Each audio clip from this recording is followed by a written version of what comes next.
Hello everyone, welcome back to Jayashree's world. আগের ব্লগগুলোতে share করেছিলাম যে আমাদের বাড়িতে একের পর এক বিয়ে লেগে গেছে। আর এর আগে তো তোমরা দেখেছো নিতুদির বিয়ের ব্লগগুলো তোমাদের সাথে শেয়ার করেছি। আর এখন হচ্ছে আরও একটা মেহেন্দির অনুষ্ঠান। নিশ্চয়ই বুঝতে পারছো কার মেহেন্দি। আর যারা বুঝতে পারছো না, যারা আমার ব্লগে নতুন, আমার চ্যানেলে নতুন, তাদের জন্য বলে দিই। কদিন আগে আমি নিতুদির বিয়ের ব্লগগুলো শেয়ার করেছিলাম। এই যে সে নিতুদি দেখো পাশে বসে নিজে নিজে মেহেন্দি করছে নিজের হাতে। আর আমি কাকে মেহেন্দি পরাচ্ছিলাম? হ্যাঁ, আমি আমার হবু বৌদিকে মেহেন্দি পরাচ্ছিলাম, কারণ নিতুদির পর এবার আমার একটা দাদার বিয়ে, তারই মেহেন্দির অনুষ্ঠান হচ্ছিল। আর আমরা সবাই রেডি টেডি হয়ে একদম মেহেন্দির অনুষ্ঠানে বসে পড়েছিলাম সন্ধেবেলায়। আর খুব ঘরোয়াভাবেই মেহেন্দির অনুষ্ঠানটা হয়েছিল বরাবরই। নিতুদির বিয়েতেও যেরকম হয়েছিল ঠিক সেরকমই। এটা হচ্ছিল আমাদের ওপরের ছাদেই। তো এখানে দেখো আমরা বেশ সুন্দর শাড়ি পরে একদম হিরোইন সেজে সেজে সবাই বসে পড়েছি।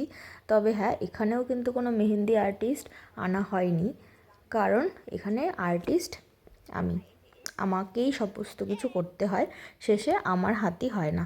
যাই হোক, আমি আমার হবু বৌদিকে মেহেন্দি পরিয়ে দিচ্ছিলাম। আর মেহেন্দিতে আমার লুকটা কেমন ছিল সেটা তোমরা দেখে নাও। আমি এই যে নতুন এই ফেন্ডি শাড়ি, এই শাড়িটা আমি পরেছিলাম আমার সম্পদদার মেহেন্দির অনুষ্ঠানে। ও হ্যাঁ, আরও একটা জিনিস বলে দিই, আমার দাদা আর বৌদির বিয়েটা কিন্তু একই জায়গায় বসে হচ্ছিল। মানে দাদা বৌদির মেহেন্দি একই জায়গায় হবে, গায়ে হলুদটা একই জায়গায় হয়েছিল, বিয়ে সমস্ত কিছু মানে একই ছাদের নিচে সমস্তটা হয়েছিল। তো তোমরা দেখতে পারবে। আর আমার এই মেহেন্দি লুকটা তোমাদের কেমন লাগলো সেটা অবশ্যই জানিও। আর এই যে শাড়িটা আমি পরেছিলাম, আমাকে কেমন লাগছে এই শাড়িটা পরে সেটাও জানিও। আর এর সাথে এই যে জুয়েলারিটা পরেছি, এটা আজ থেকে 10 বছর পুরনো একটা জুয়েলারি, আর আমার খুব পছন্দের। যাই হোক, আমরা দেখো নিজে নিজে সমস্ত মেহেন্দি টেহেন্দি পরে নিয়েছি। মেহেন্দির অনুষ্ঠান শেষ হওয়ার পর হয়েছিল বৌদির অধিবাস। রাতে হয়েছিল দাদা বৌদি দুজনেরই অধিবাস। আর বৌদির অধিবাস এখানে তো শুরু হয়ে গেছে, তোমরা দেখতেই পাচ্ছো। আর বৌদি শাড়িটাও চেঞ্জ করে নিয়েছিল। আর এখন বৌদিকে শাঁখা পরানো হচ্ছে, তোমরা দেখতে থাকো। দেখতে এসছে তোরা দেবো, কিন্তু তুই ক্যামেরার কম্পিটিশন করছিস। মার্কেটে তো 17,000 ক্যামেরাটা আসে না। আসে নাই, ভালো হয়েছে, তুই থাক।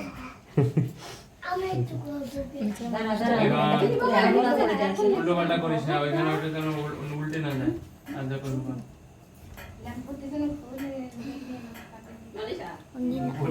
তাই করবে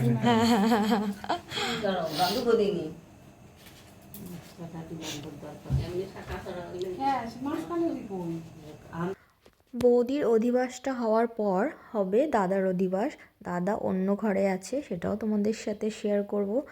আর মেহেন্দিটা খুবই ঘরোয়াভাবে হয়েছিল, ছাদে ডেকোরেশন করা হয়েছিল, ওখানেই মেহেন্দিটা হয়েছিল। আর মেহেন্দির পর আমরা সবাই মিলে খুব নাচানাচি করেছিলাম, সমস্ত ভাই বোনেরা, তাদের বন্ধু বান্ধবরা, আত্মীয় স্বজনরা মিলে খুব হইচই করে মেহেন্দির অনুষ্ঠানটা সম্পূর্ণ হলো। আর এই যে রাত্রেবেলা অধিবাস তো শুরু হয়ে গেছে বললামই। আর বৌদি আর আমি আজকে রাত্রে এখানেই ঘুমোবো। আর দাদা, এই যে দেখো, এখন হবে দাদার অধিবাস। দাদা থাকবে এই ঘরে আর বৌদি থাকবে আমার সাথে। তো দাদা ধুতি টুতি পরে একদম বর সেজে, দেখছি বেশ অন্যরকম লাগছে, বেশ ভালোই লাগছিল। আর এই যে শুরু হয়ে গেল দাদারও অধিবাস। বললামই তো, একই বাড়িতে বসেই দুজনের বিয়ে হচ্ছিল। আমার দেখা ফার্স্ট টাইম আমি এই রকম বর কনে একসাথে বিয়ে দেখছি, তাও আবার বাঙালি বিয়ে, একসাথে গায়ে হলুদ, একসাথে সমস্ত কিছু, বেশ ইন্টারেস্টিং, খুব ভালো লাগছিল।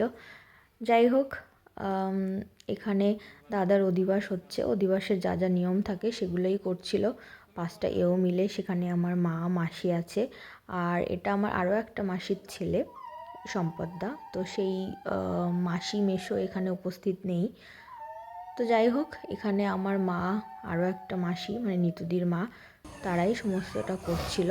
তারপর দাদার পিসিরা ছিল।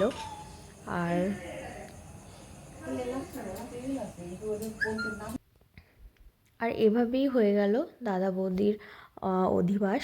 আর কালকে হবে দাদা বৌদির গায়ে হলুদ, রাতে বিয়ে, সমস্তটাই তোমাদের সাথে শেয়ার করব।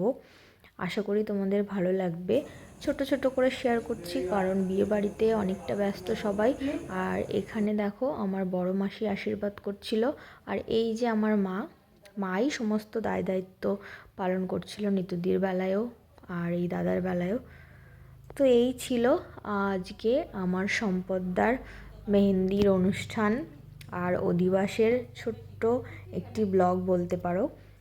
আর নেক্সট আসবে দাদা বৌদির গায়ে হলুদ, বিয়ে, সমস্তটা, যেটা তোমাদের সাথে শেয়ার করব। আর আমার এই ছোট ছোট ব্লগগুলো তোমাদের কেমন লাগছে সেটাও তোমরা জানিও। আশা করছি তোমাদের খুব ভালো লাগবে। আর তোমরা কী ধরনের ব্লগ দেখতে চাও সেটাও আমাকে জানিও। আর এই যে দেখো নতুন কোণে বলছি, নতুন বউ নিতুদিও দাঁড়িয়ে আছে। আর এদিকে দেখো সব ক্যামেরাম্যানরা, কেউ লাইট হাতে, কেউ ক্যামেরা হাতে।